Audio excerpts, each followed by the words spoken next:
Hari ini kita akan terbang ke Afrika pula, specifically di negara Nigeria. Pada tahun 2014, sekumpulan rider motor ditemukan dengan sebuah rumah di tengah-tengah hutan. Story hari ini adalah tentang apa yang diorang jumpa dekat dalam rumah tu yang sangat-sangat mengerikan. Episod hari ini sangat-sangat disturbing dan grafik, tak sesuai bagi mereka yang di bawah umur, dan ini bertujuan untuk pembelajaran dan diharap akan menjadi iktibar kepada kita semua. So, viewer discretion is advised.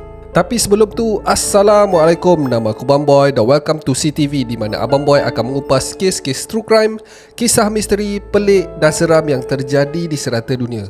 Dan kalau korang berminat dengan konten-konten dark macam ni, korang berada di channel yang paling sesuai untuk orang-orang aneh macam kita ni.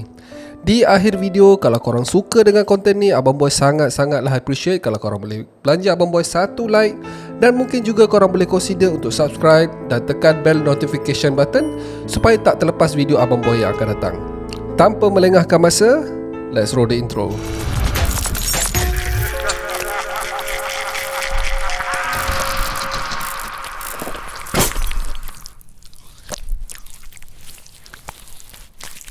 Di Nigeria ada satu servis pengangkutan yang lebih kurang macam ojek lah di Indonesia. Basically, dorang ni adalah teksi bermotor. Dorang dipanggil Okada. Ibadan adalah bandar terbesar di Nigeria dan di sini terdapat banyak sangat Okada. Okada ni macam Grab lah lebih kurang kat sini, tetapi diorang naik motor. Setiap kawan di antara dorang ni sangat-sangat kuat dan masing-masing ambil berat tentang each other. Dan masing-masing ada klik masing-masing dan ada tempat untuk melepak lah lebih kurang. So pada tahun 2014, bila dua orang daripada Okada ni tiba-tiba hilang tanpa berita, semua macam concern. Bila diorang buat polis report pula, tak ada tindakan apa-apa daripada pihak berkuasa. So diorang ni pun ambil keputusan untuk mencari sendiri. Basically, sementara ambil dan drop penumpang tu, diorang akan cek jalan-jalan tikus, belakang rumah orang dan sebagainya lah. Tetapi tak ada hasil. Dua orang ni masih hilang. Pada 22 Mac, seorang lagi rider Okada ni yang bernama Kazim, dia hilang juga. Masing-masing dah mula panik. Pada hari kehilangan, ada rider yang nampak Kazim menumpangkan dua orang perempuan tetapi tak tahu destinasi mana yang dipergi. Selalunya perkhidmatan dorang ni hanya digunakan untuk hantar yang dekat-dekat je, lebih kurang di sekitar bandar lah. Dan selalunya selepas setengah jam atau 45 minit, rider ni akan balik ke tempat diorang melepak untuk tunggu next passenger. Lebih kurang macam Grab jugalah kat sini. Tetapi kali ni dah berjam-jam Kazim tak muncul. Sebelum ni dah lah ada dua orang pula rider yang hilang. Diorang cuba untuk call Kazim berkali-kali tetapi tak dapat guys. Dan selepas beberapa jam, salah seorang daripada rider Okada ni dapat satu panggilan daripada nombor yang diorang tak tahu. Bila pick up, Kazim di hujung talian yang lagi satu. Ini sebenarnya adalah handphone kedua Kazim. Satu dia buat untuk dia kerja dan satu lagi untuk nombor personal dia. Bila dorang letak dekat speakerphone, Kazim ni terus menjerit-jerit minta tolong guys. Dia kata dia telah pun diculik dan dibawa ke dalam satu bilik bawah tanah. Dan dekat dalam bilik tu sebenarnya ada 8 orang lagi yang dia tak kenal yang dikidnap juga. Dalam pada masa yang sama, kedengaran dekat background call tu suara orang berjerit-jerit minta tolong. Lelaki dan perempuan sama-sama je. Dalam keadaan kelam kabut tu, Kazim sempat bagi description dia sebenarnya dekat mana. Dia bagi tahu dia dibawa masuk ke dalam hutan Soka. Soka Forest adalah kawasan hutan tebal di pinggir bandar Ibadan. Dia kata ada satu laluan di tepi hutan tu. Dia bagi tahu yang jalan nak masuk tu ada dua kereta yang terbakar tersidai di tepi hutan tu.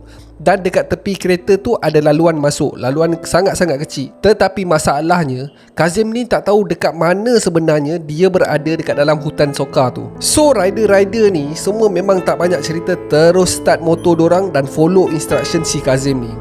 Dalam pada masa yang sama, rider ni suruh untuk Kazim jangan letak telefon. Tiba-tiba guys, line terus terputus. Dan bila rider ni cuba nak contact balik, phone tu dah off. Dalam pada masa tu lebih kurang dalam 40 rider konvoi untuk pergi selamatkan kawan dorang si Kazim ni. So sesampai je dorang di pinggir hutan Soka tu, dorang terus mencari kereta yang terbakar. Cari punya cari, at last dorang jumpa. Dan betul-betul dekat tepi kereta terbakar tu ada satu laluan kecil. Memang payah nak nampak jalan tu sebenarnya sebab dia tersorok dengan semak samun. Dan disebabkan jalan tu terlalu kecil, dorang tak boleh bawa motor dorang masuk mengikut jalan tu. Tak ada jalan lain melainkan dorang terpaksa berjalan kaki guys. So berjalanlah dorang dalam satu barisan. Dorang tengok-tengok jugalah sekeliling, kok ada sebarang rumah ke, sebarang bangunan ke, atau apa sajalah yang tanda-tanda yang Kazim disimpan dekat mana. Dalam masa diorang berjalan-jalan tu, tiba-tiba ada seorang lelaki keluar daripada semak dan menjerit untuk diorang beredar daripada situ. Tak banyak cerita, terus melepaskan tembakan ke arah diorang tu. Memang huru-hara rider-rider ni menyelamatkan diri.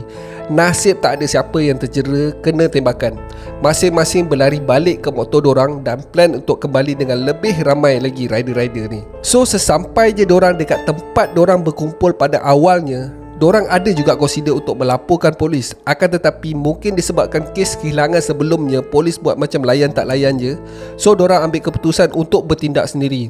Apa lagi, semua Abang Long, Abang Ngah, Abang Tiger, Abang Seladang, Ayahanda, Ayah Sedara, semualah diorang panggil. So total sebanyak 100 lebih rider Okada ni yang turun kasih backup. So diorang pun start motor, terus bergerak ramai-ramai, konvoi pergi balik ke tempat tu. Time ni diorang pergi bukan tangan kosong guys. Ada yang bawa pistol, ada yang bawa parang, macam-macam lah senjata yang diorang angkut. Sampai-sampai je memang dah tak ada nak diam dah guys. Memang diorang heboh, riuh.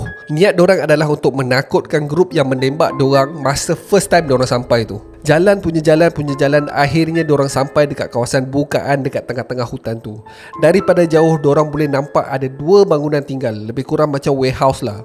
Dan sebelum sampai dekat kawasan bangunan tu, ada satu sungai dan ada satu titi yang dah usang. Memang keadaan titi tu dah memang nak runtuh dah. Disebabkan masa first time diorang nak sampai tu tadi, diorang kena tembak. Masing-masing berhati menuju kat bangunan tu, takut-takut kena serang lagi. Sebab diorang tak tahu daripada bangunan tu, diorang tak nampak sama ada orang atau tidak. Masa diorang lalu dekat titi tu, salah seorang daripada rider yang ramai-ramai ni tadi perasan yang dekat bawah titi tu ada sebiji motor.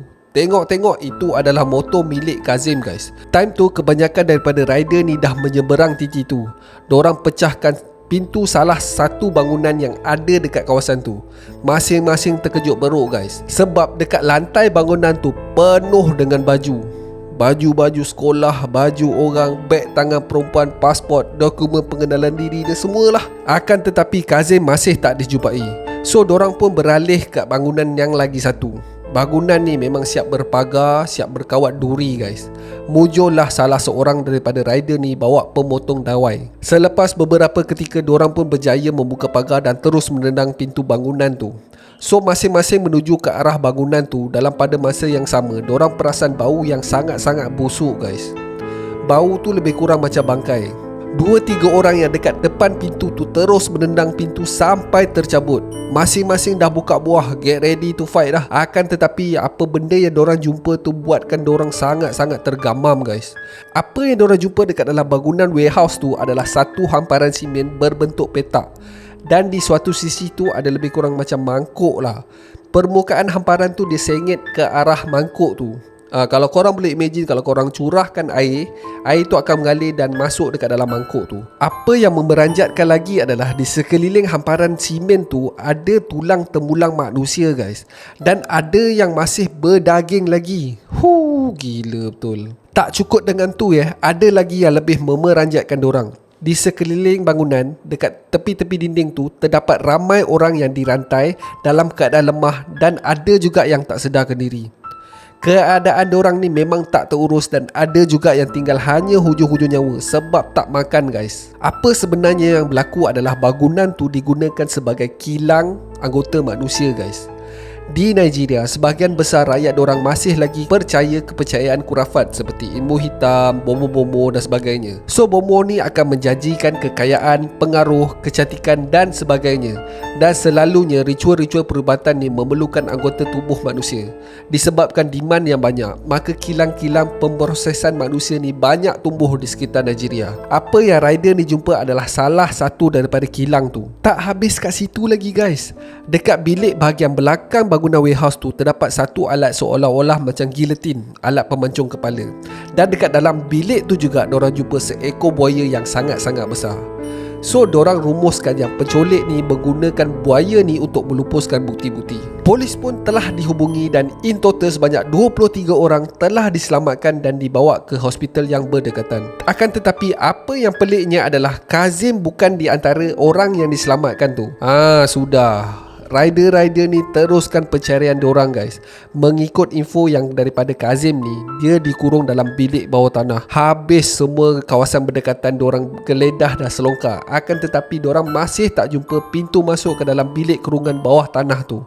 Apa yang diorang jumpa adalah kubur-kubur cetek di mana terdapat berpuluh-puluh mayat yang ditanam di sekitar area kilang tu. Menurut penduduk berdekatan, terdapat satu lagi jalan untuk sampai ke area kawasan warehouse tu. Dalam 2 atau 3 kali seminggu akan ada sebuah van akan mengikuti jalan ni untuk sampai ke warehouse tu.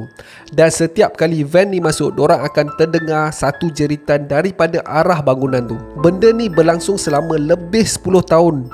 10 tahun guys. Gila betul. Agak-agak lah berapa banyak mangsa diorang ni sebenarnya. Penduduk setempat ada juga buat report dekat polis beberapa kali, tetapi selalunya polis akan just cakap korang balik lah, sebenarnya tak ada apa-apa yang berlaku. So lama kelamaan penduduk setempat pun macam malas dah ambil pot dan jauhi kawasan warehouse tu sebabkan pengawal-pengawal yang bersenjata. So yang sebenarnya van yang selalu lalu dekat jalan tu ialah seorang broker. Dia akan ambil order-order daripada bomoh-bomoh di kawasan sekitar dan dia akan datang ke kilang tu dengan list-list bahagian manusia yang diperlukan oleh ritual bomoh ni. So penculik akan bawa salah seorang daripada mangsa-mangsa yang digari ni, dia bawa dekat hamparan simen tu dan memotong bahagian yang dikehendaki. Kalau mangsa tu ada peluang untuk hidup, dia akan digari balik ke dinding. Kalau dah hujung-hujung nyawa, penculik tu akan bawa dia kat bilik belakang dan dijadikan santapan buaya yang dibela.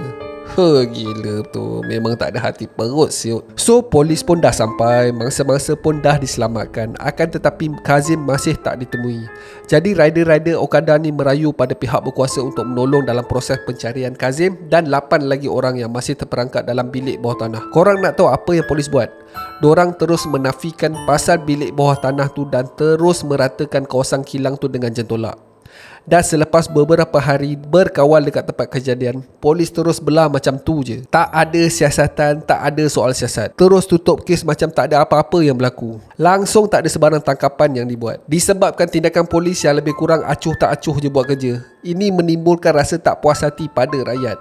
Benda ni menjadi serius sampaikan terjadi rusuhan di tempat tu sehinggakan polis terpaksa menggunakan gas pemedih mata untuk mereka bersurai. Apa yang berlaku ni menimbulkan pelbagai spekulasi. Kenapa pihak berkuasa cepat sangat nak tutup kes, sampaikan kawasan tu terus diratakan tanpa ada sebarang siasatan ataupun tangkapan. So ada yang membuat spekulasi mengatakan yang kilang ni sebenarnya adalah milik seorang menteri. Ingat tak tadi aku cakap rata-rata rakyat diorang ni masih percaya black magic dan bomoh semua-semua ni lah.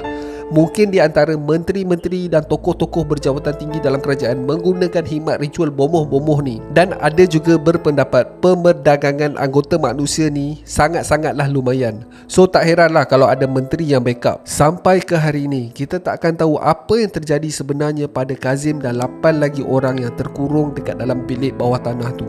Dan angka sebenar mangsa-mangsa kilang pemprosesan manusia di hutan Ibadan ni masih menjadi misteri. Ini hanya satu je kilang yang ditemui. Dikatakan terdapat banyak gila tempat-tempat macam ni di sekitar Nigeria. So apa pendapat korang? Korang kasih komen dekat bawah. So that's it for today guys. Terima kasih sebab tengok video Abang Boy sampai habis. Dan kalau korang suka dengan video kali ni, Abang Boy sangat-sangatlah appreciate kalau korang boleh belanja Abang Boy satu like. Dan mungkin juga korang boleh subscribe dan tekan bell notification button supaya tak terlepas video Abang Boy yang akan datang. Jangan lupa follow TikTok Abang Boy. Dekat situ Abang Boy banyak share video-video pendek tentang fakta-fakta unik yang tak ada dekat channel YouTube ni. Dan kalau korang ada cadangan untuk topik-topik yang best untuk Abang Boy cover, kasih komen dekat bawah ataupun email Abang Boy dekat conspiracytv@gmail.com. InsyaAllah Abang Boy akan mention korang dekat dalam video untuk cadangan korang. So sehingga berjumpa lagi, be awesome, stay creepy. Assalamualaikum.